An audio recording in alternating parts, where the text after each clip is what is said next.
ஏழேழு ஜென்மம் இந்த அண்ணன் தங்கை சொந்தம் வேண்டும்.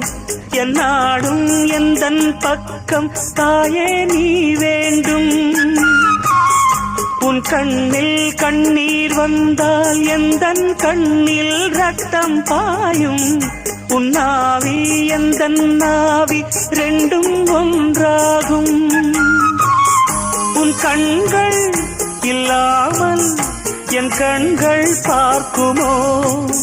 உன் கால்கள் இல்லாமல் என் கால்கள் போகுமோ? என் வானம் விடிவதும் பகல் முடிவதும் உந்தன் பார்வையால்.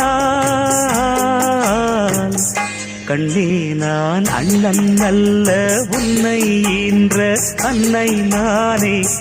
கண்ணீரில் முத்து தொங்கல் கட்டித் தந்தேனே.